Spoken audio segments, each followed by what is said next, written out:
नमस्कार, कैपिटल दर्पण न्यूज देख रहे हैं आप और मैं हूं आपके साथ गुंजन। रुक करते हैं आज की बड़ी खबरों पर।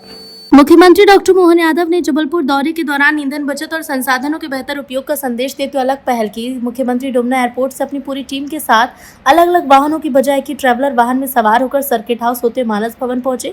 उन्होंने पूर्व विधानसभा अध्यक्ष दादा ईश्वर दास रोहानी की स्मृति में आयोजित गौरव शिखर सम्मान समारोह में हिस्सा लिया। मुख्यमंत्री के साथ लोक निर्माण मंत्री राकेश सिंह, सांसद आशीष दुबे, विधायक डॉक्टर अभिलाष पांडे, विधायक नीरज सिंह समेत बीजेपी के कई वरिष्ठ पदाधिकारी और जनप्रतिनिधि भी मौजूद रहे। इस पहल को ईंधन बचत और पर्यावरण संरक्षण के संदेश के रूप में देखा जा रहा है। मानस भवन में आयोजित गौरव शिखर सम्मान समारोह के दौरान मुख्यमंत्री ने विभिन्न क्षेत्र में उल्लेखनीय योगदान करने वाले व्यक्तियों को सम्मानित किया। कार्यक्रम में बड़ी संख्या में गणमान्य मौजूद रहे। मुख्यमंत्री ने समाज और प्रदेश के विकास में योगदान देने वाले लोगों के कार्यों की सराहना की। ईश्वरदास रोहाणी जी के नाम अब मैं सबकी कहानी नहीं सुनूंगा, एक में सारी बात सुना दी। आप सब समझदार हैं।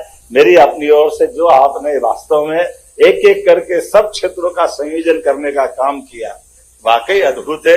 मैं अपनी ओर से आज के इस अवसर पर समाज सेवा में जीवन समर्पित करने वाले डॉक्टर कैलाश गुप्ता जी राम राज्य के माध्यम से उस काल को लोग एक तरह से जीवन जीते हुए कई प्रकार से अन्य क्षेत्र और कई सेवा के काम आपने भी किए।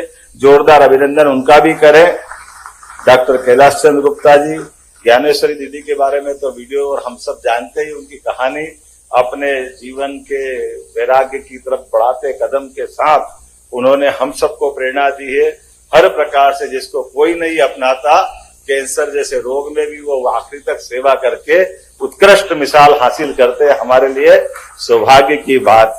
इसी प्रकार से एक कुटुंब प्रबंधन बोलने के लिए नहीं, 4 पीढ़ियों को एक साथ रखने का और एक साथ रखते हुए अपने उस संघ के सिद्धांतों का भी अभी मुझे बता रहे थे।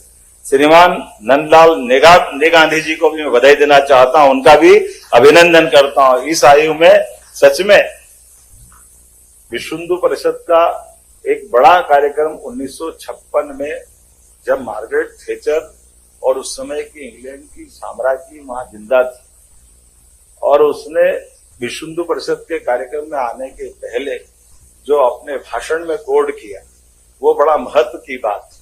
उन्होंने कहा भारत आज तक सनातन संस्कृति के बलबूते पर इसकी जो ध्वजा लहरा रही, तो ऐसा क्यों है? और इंग्लैंड इतना जहां उसका सूर्य अस्त नहीं होता था कम संख्या के बाद भी सने सने सिमट के छोटा क्यों हो गया?